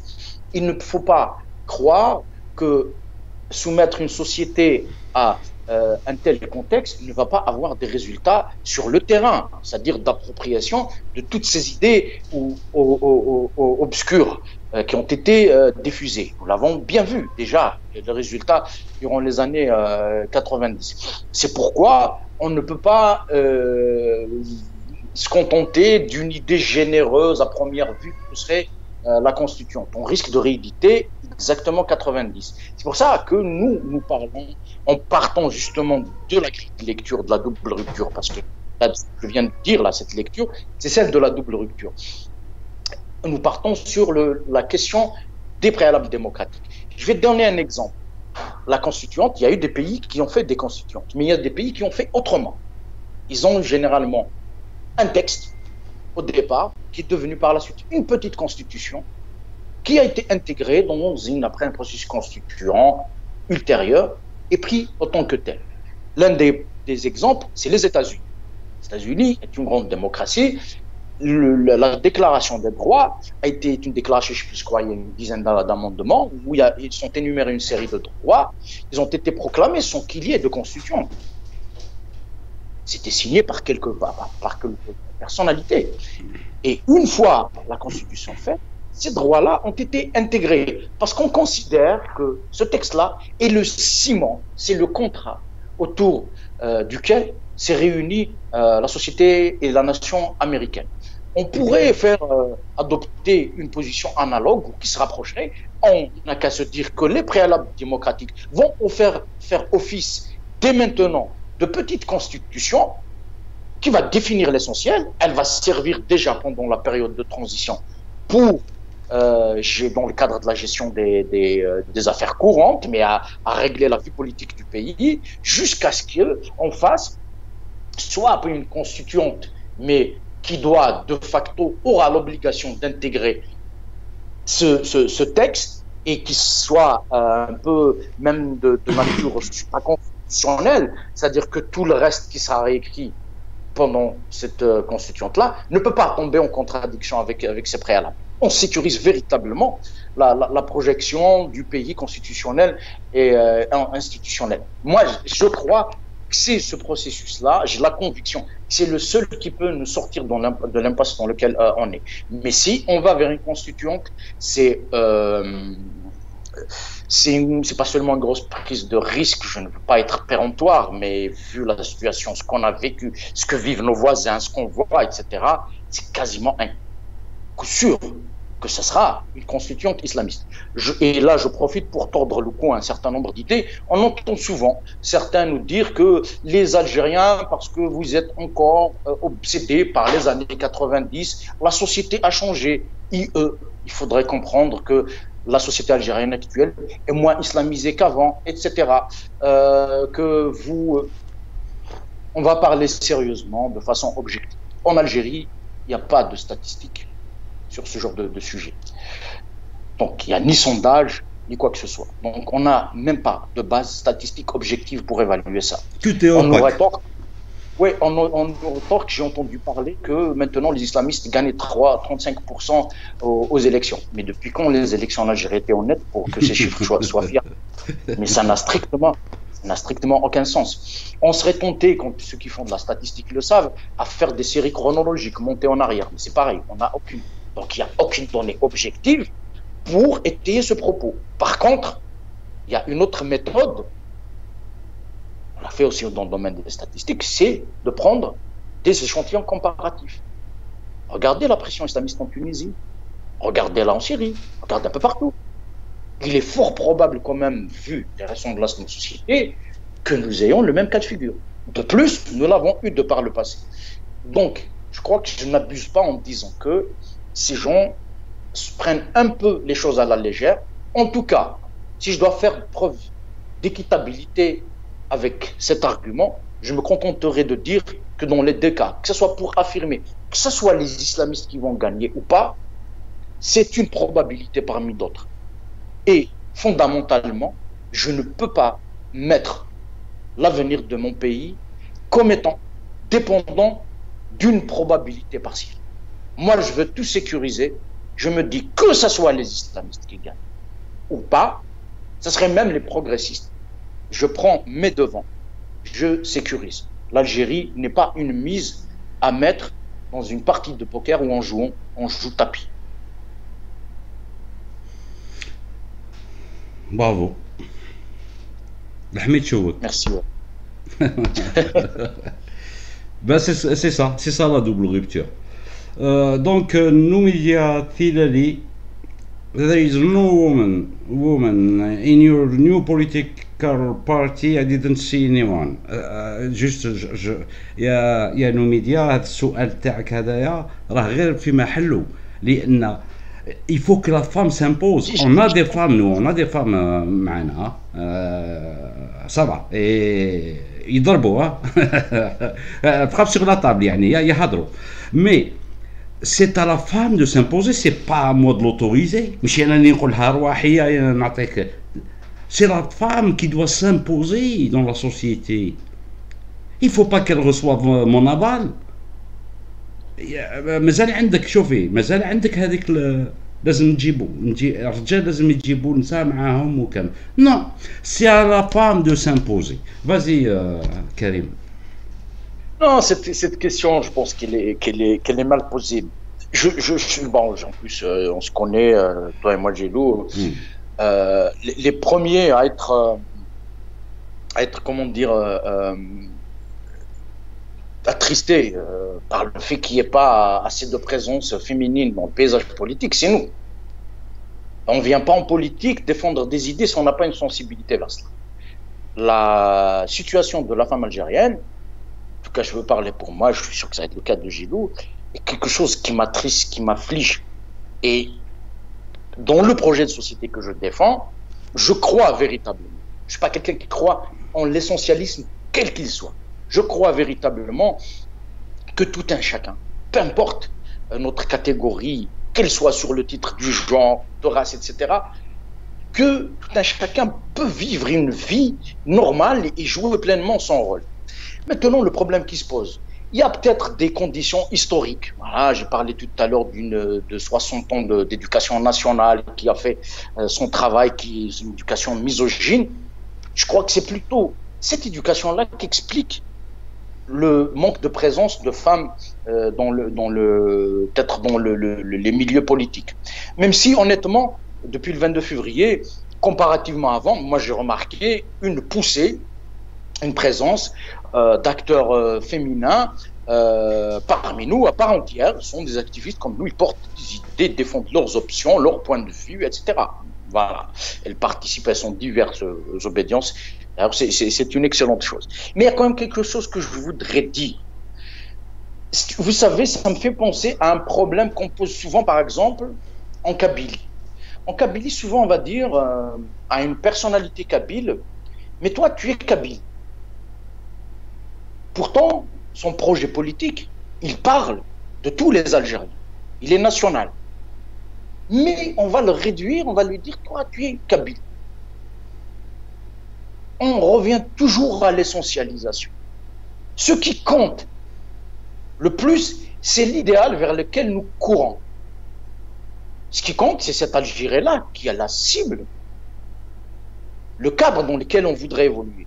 De même que pour la question féminine, au lieu de me renvoyer cet argument en opposition, posez-vous la question de comment vous pouvez nous aider en nous rejoignant, en nous proposant des choses pour que vous et moi, hommes ou femmes, et femmes là en l'occurrence, nous puissions aller vers ce cadre qui est égalitaire, inclusif en termes de genre que nous souhaitons construire.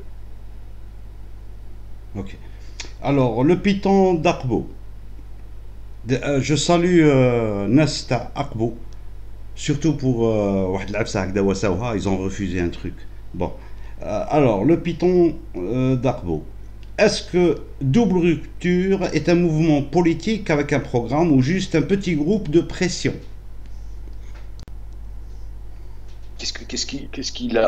Quand on entend par le groupe de pression, moi le groupe de pression me dérange parce que le groupe de pression, il a une attitude un peu péjorative quand on le prononce, c'est-à-dire que, vous savez, c'est ça un petit peu quand les vocables, quand on les utilise, je ne voudrais pas accuser la personne qui pose cette question, mais certains vocables, il y a déjà des sous-entendus dedans.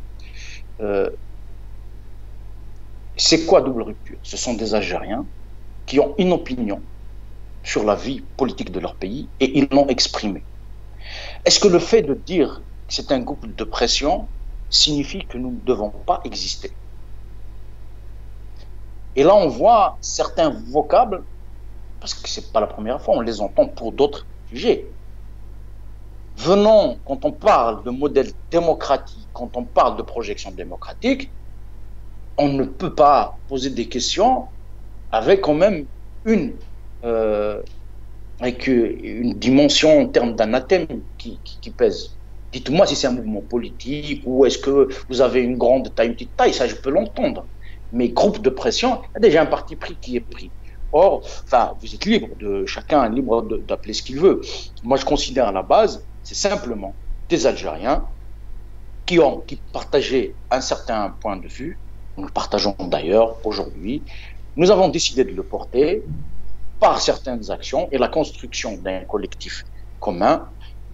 Ce qui est bien, c'est que beaucoup pensent le répliquer ailleurs, donc l'expérience nous dépasse, c'est même pas un mouvement organique, mais c'est une expérience qui se réplique. L'idée est reprise, nous avons eu un excellent retour de nos concitoyens en France, il est rassurant de se voir qu'on est en phase avec la société. Donc j'ai envie de dire, quand on voit ces retours-là, on n'a pas besoin de faire de pression, on n'a fait que parler tout haut de ce que les gens pensaient tout bas. Ok. Alors, Homme Libre, pourquoi on n'a pas entendu parler de ce mouvement pendant la période de Bouteflika? De double rupture? Ouais. Mais double rupture, l'idée de double rupture existait depuis les années 90. C'est une idée qui était reprise dans le... Hachmi Chérif. Oui, Hachmi Chérif. Mais bon, enfin, veut dire qu'il y avait deux tendances qu'il avait assumées, intégrées dans sa politique. C'est le RCD et le MDS à l'époque. Donc ça existait bien avant Bouteflika. Il dit pourquoi ça sort, pourquoi ça prend de l'ampleur maintenant? Ben parce que ça prend de l'ampleur maintenant, parce que on est là et on essaye de trouver des solutions pour notre Algérie, pour tout le monde. Donc pourquoi pas? Monsieur Wachek, de la part de Sam. Monsieur Wachek, que pensez-vous du travail des comités de village pour une Kabylie nouvelle? Merci. Les comités de village, c'est un sujet qui m'est très très cher. Pour beaucoup de raisons, je pense que le fait que ces comités ont existé depuis des siècles est l'incarnation même de l'invariance de l'activité politique, de la vie de la cité en Kabylie. Je pense que c'est un des éléments qui explique, parce que c'est quelque chose auquel on assiste depuis qu'on est petit, qu'il y a une vie politique à laquelle on participe avec ses règles, etc. Je pense que c'est un des éléments qui explique le fait qu'il y ait quand même une forte politisation en Kabylie. Mais les comités de village sont aussi la démonstration que l'État central jacobin tel qu'il est vu maintenant est en complet décalage avec la réalité politique du pays. Quand il y a eu le Covid, l'État a échoué lamentablement sur ce sujet. Ces systèmes dans une période aussi critique et difficile, ce sont les comités de village à travers lesquels donc cet esprit citoyen, qui est un esprit profondément politique au sens noble du terme, s'est expliqué par des actes parfois simples, mais très forts, en organisant la solidarité, les accès au village, les acheminements, le confinement des gens sans que ça devienne comment dire, un moment de pugilat général où certains peuvent se sentir étouffés dans leur liberté, etc. Ce qui, en plus, ce sont des instances dans lesquelles les gens ont pleinement confiance, vu l'adhésion qu'ils sollicitent. Après, est-ce que ce modèle-là, on peut le reproduire pour un État moderne? Je ne sais pas, parce que la question, ça c'est une question un petit peu d'histoire politique de la région. Ces comités ont existé depuis X temps. Ils n'ont jamais, comment dire, produit, ça c'est peut-être le mauvais côté, mais je me contente de poser des questions. C'est pas un parti pris, parce que je ne suis pas spécialiste du sujet. Ils n'ont jamais permis l'émergence d'un État régional, enfin d'institution. Il y a eu l'expérience de Koukour, mais on n'a pas eu ça. Donc il y a lieu de se poser des questions. Je pense que tout n'est pas à reprendre, mais tout n'est pas à jeter. Il y a des choses qui font à reprendre. Ça fait en tout cas un lien clair et fiable avec la population, avec lequel elle s'exprime. Il faut le reprendre certainement dans la construction de l'État régional, l'autonome régional de Kabylie, mais il faudrait voir comment interconnecter tout ça pour que ça donne quelque chose de structuré justement à l'échelle de la région. Parfait.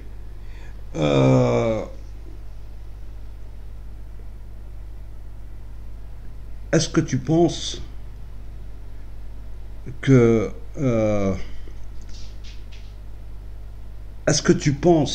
qu'il y aura réellement une volonté politique? Est-ce que tu penses qu'avec ceux qui sont au pouvoir actuellement, ils vont céder? Est-ce que tu le penses réellement? Quelles que soient les méthodes que tu vas utiliser. Sinon, que doivent faire les Algériens pour récupérer leur pays?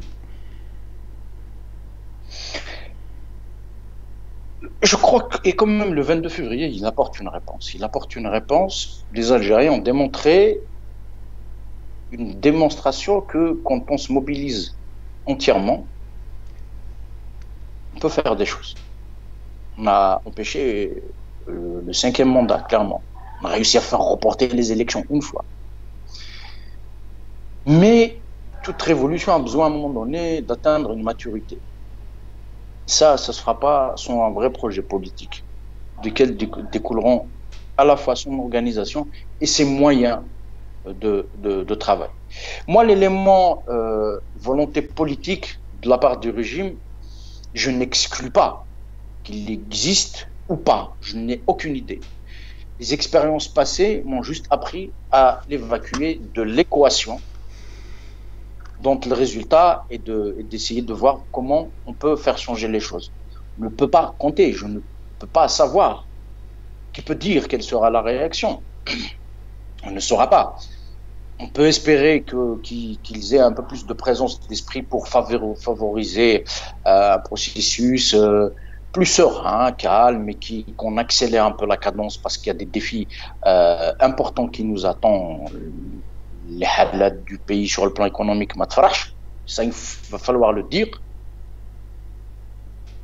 Il y a un contexte économique, socio-économique très, très, très dégradé. Donc, soit ces gens ont la présence d'esprit de se dire bon, jusqu'ici on a fait ce qu'on a fait, mais au moins on essaye de négocier, de voir une sortie honorable. Mais quand je parle négocier, je ne dis pas qu'il faut négocier avec tout ça. Moi, je pense que c'est un discours qu'il faut tenir de façon transparente à tout le peuple. On ne peut plus faire dans les dialogues obscurs, etc. Ça ne marche plus. Il faut tenir un discours transparent, un vrai projet pour le peuple, mais en parallèle, en face du côté de la révolution, il va falloir monter ce projet politique, clairement. Mais voilà, mais sinon, compter sur la volonté politique, ça, c'est une variable sur laquelle on n'a pas beaucoup de maîtrise, donc il faut l'évacuer pour le moment de notre équation. Ok. Karim, c'était vraiment un plaisir de t'avoir. Merci beaucoup, Djilou. C'était un plaisir d'être là sur ton émission, puis on en parle. Et c'était un vrai plaisir d'interagir donc avec les gens, les personnes qui suivent ton émission. Les questions étaient, j'ai apprécié. Ok. Ben, merci infiniment et à bientôt. À bientôt. Ouais. Donc, juste après, il y aura un after. Et on peut discuter sur ce que vient de dire Karim Ouachek. Merci Karim, à bientôt. Merci bien, au revoir à toutes et à tous. Au revoir Djilou.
ودوسة كالي نرجع شغل استميد الدين ودوسة كالي نرجع شغل استميد الدين تاشغ جير كلني تقميها يسكتنم ورجع شغل جير كلني تقميها يسكتنم